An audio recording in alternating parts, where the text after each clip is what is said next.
Next section हमारे पास electro refining का होता है। रिफाइन का मतलब क्या होता है? जैसे मान लो अगर तुम लोग पढ़ाई करते हो, अच्छी तरह से पढ़ाई करोगे और करोगे, खूब देर तक की मेहनत करोगे, बार बार रिपीट करोगे, तो तुम रिफाइंड हो जाओगे। कोई भी कंसेप्ट तुम्हारा क्या हो जाएगा? रिफाइंड। यही तो कंसेप्ट होता है रिफाइंड का। तो होता क्या है, कुछ मेटल्स, जैसे मान लो हम लोगों के पास कॉपर है, सिल्वर है, मरकरी है, सोडियम पोटेशियम हो गया, कैल्शियम हो गया, मैग्नीशियम, ये जब भी बनाए जाते हैं तो इनके अंदर कुछ ना कुछ इंप्योरिटीज रह जाती हैं। जैसे अपने कमरे में जहां बैठे हो वहां पे गौर करो तो वायर्स फैले हुए हैं, उन वायर्स में कॉपर का वायर होता है। अब वो प्योर होना चाहिए, अगर प्योर नहीं होगा, उसमें इंप्योरिटी होगी, तो करंट एक जगह से दूसरी जगह आसानी से नहीं पहुंचेगा। वायर्स देखे ना सबने? नहीं हो तो देख लेना। वायर वायर लेना, घर में देखना, वायरिंग होती है, कुछ ना कुछ पीसेस मिलते हैं, उसमें कॉपर का वायर होता है। अब कॉपर अगर मान लो प्रॉपर नहीं है या इम्प्योर है, प्योरिटी होना बहुत मस्ट है, अगर प्योरिटी नहीं हुई तो बेकार हो जाएगा, तो प्योरिटी होना मस्ट है। अब कुछ कॉपर जब हमें मिलता है फ्रॉम द ओर तो वो इम्प्योर होता है, हम चाहते हैं वो प्योर हो जाए। इलेक्ट्रो मीन्स, तुम्हें पता है electrolysis, refining means to purify it. To purify a metal using electric current और electrolysis is known as electro refining. Simple सा कंसेप्ट होता है, हम इलेक्ट्रिसिटी को पास करवाते हैं और अपने जो भी मेटल की बात हो रही है जिसको रिफाइन करना है उसको रिफाइन करते हैं।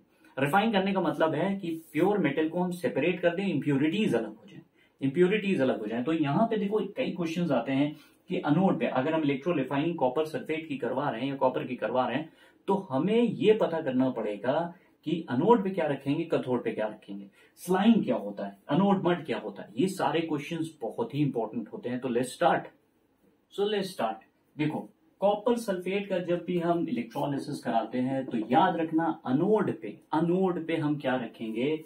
Impure copper rod. ये वो कॉपर रॉड है जिसमें इम्प्योरिटीज प्रेजेंट है। इम्प्योर, याद रखना, इम्प्योर रॉड थोड़ा सा थिकनेस ज्यादा होती है, और जो pure rod right hand side यानी कैथोड पे जो हम रखने जा रहे हैं वो रखने जा रहे हैं प्योर कॉपर रॉड, या उसकी शीट भी रख सकते हैं, दोनों चीजें हैं। इसमें जो इलेक्ट्रोलाइट लेकर चल रहा है वो कॉपर सल्फेट है। तो लेट्स सी क्या होने वाला है। देखो, कॉपर सल्फेट तो हमें पता है CuSO4 टूट जाता है Cu2 प्लस SO4 माइनस में टूटता है, राइट। अच्छा, वाटर भी लेकर चले क्योंकि एक्वस मीडियम है इसलिए H2O, ये हमारा टूट गया H प्लस, और साथ में हमारे पास क्या हो गया? OH minus ion. फिर से वही चीज, कॉपर और हाइड्रोजन में हमें पता है इलेक्ट्रोकेमिकल सीरीज में हाइड्रोजन कॉपर से ऊपर आता है और कॉपर हाइड्रोजन से नीचे। जो चीज नीचे होती है वो डिपॉजिट होती है, यानी कि हाइड्रोजन और कॉपर में कौन सी चीज नीचे है? कॉपर। किसमें? इलेक्ट्रोकेमिकल सीरीज में।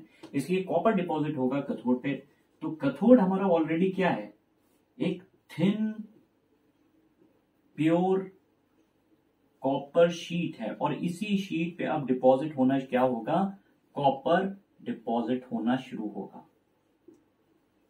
ये यहां पे इस तरह से डिपॉजिट होना शुरू हो जाता है कॉपर, ठीक है। अनोड पे क्या हो रहा है? अब देखो, अनोड पे तो हमें पता है एनाइंस जाते हैं। अब यहाँ पे एनाइंस का मतलब नेगेटिवली चार्ज स्पीशी। देखो यहाँ पे दो नेगेटिवली चार्ज स्पीशी है, ये दोनों कहाँ जाएंगी? अनोड पे। ये जाएंगी अनोड पे, अनोड हो गया हमारा ये।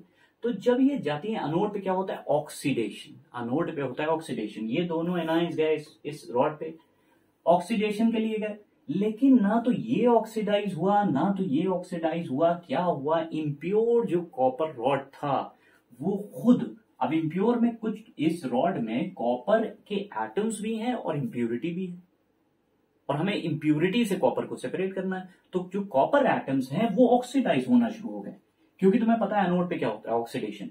तो ना तो सल्फेट आयन का जो एनाइन है, एनाइंस ऑक्सीडाइज होते हैं, ना ये ऑक्सीडाइज हो रहा है ना ये ऑक्सीडाइज हो रहा है। क्या चीज ऑक्सीडाइज हो रही है? कॉपर रॉड कौन सा रॉड है? इम्प्योर, गेट्स ऑक्सीडाइज, और यहां से एक और ऑक्सीडाइज होने पे क्या बनेगा? Cu2 प्लस बनेगा। ये Cu2 प्लस कहां आ जाएगा? क्योंकि Cu2 प्लस रॉड से जो एटम था वो Cu2 प्लस बना दिया और 2 इलेक्ट्रॉन लूज कर दिया। वो कॉपर आयन अब यहाँ पे डिपॉजिट हो जाएंगे। कहां रहे?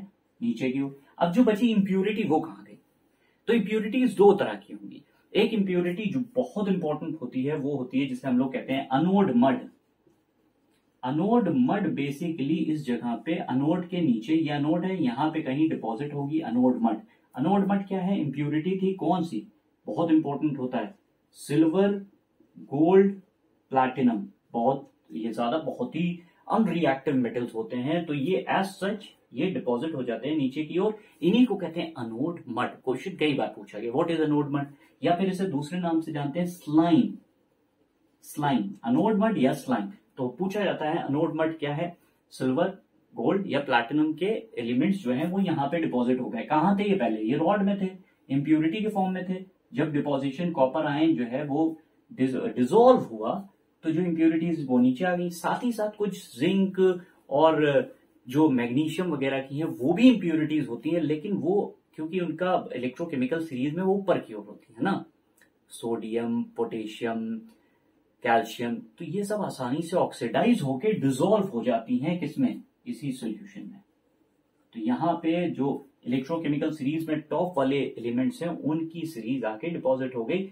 तो कॉपर जो है वो धीरे धीरे ये जो प्योर इम्प्योर रॉड था ये पतला होना शुरू हो जाएगा, क्योंकि कॉपर एटम्स इसके गायब हो रहे हैं, इम्प्योरिटी नीचे डिपॉजिट हो रही, तो धीरे धीरे ये कॉपर रॉड क्या होगा, पतला होना शुरू हो जाएगा। और अनोड रॉड, ये कैथोड वाले पार्ट में जो थिन वाली कॉपर, प्योर कॉपर मेटल हम लेकर चल रहे थे, वो धीरे धीरे क्या होना शुरू हो जाएगी, इस तरह से उसकी थिकनेस बढ़ जाएगी।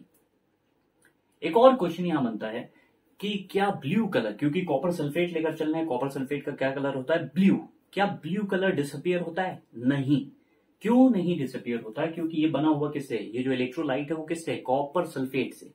और जो ब्लू कलर आता है वो किसकी वजह से आता है, क्यूप्रिक आयंस Cu2+ की वजह से। तो अगर Cu2+ आयंस कम हो जाते तो कलर क्या होता, डिम हो जाता। लेकिन क्या क्यूप्रिक आयंस कम हो रहे हैं, नहीं। जो क्यूप्रिक आयंस कम हो रहे हैं वो धीरे से इस रॉड से भी तो निकल रहे हैं। तो मान लो 2 क्यूप्रिक आयन थे, वो डिपॉजिट हो गए यहां जाके, तो यहां कमी कितने की आ गई, 2 कॉपर आयंस की। लेकिन तुम्हें यह भी तो पता है कि अनोड वाला कॉपर भी तो कॉपर आयंस के फॉर्म में आ रहा है। तो 2 कॉपर आयंस अगर इधर डिपॉजिट हो गए तो 2 कॉपर आयंस इस सोल्यूशन में आ गए, इसलिए ब्लू कलर क्या डिसअपियर होगा, नहीं डिसअपियर होगा। तो ये इलेक्ट्रो रिफाइनिंग का पार्ट ये होता है कि हम इलेक्ट्रिसिटी का यूज करके किसी भी मेटल को प्यूरिफाई कर सकते हैं, ठीक है, किसी भी मेटल को प्यूरिफाई करते हैं। नेक्स्ट पार्ट में हम लोग देखेंगे मेटलर्जी, इलेक्ट्रोमेटलर्जी, वो भी पार्ट इसी से जुड़ा हुआ है, लेकिन इंपॉर्टेंट पार्ट होता है, ध्यान समझने वाली बात है। मिलते हैं नेक्स्ट पार्ट में, थैंक यू।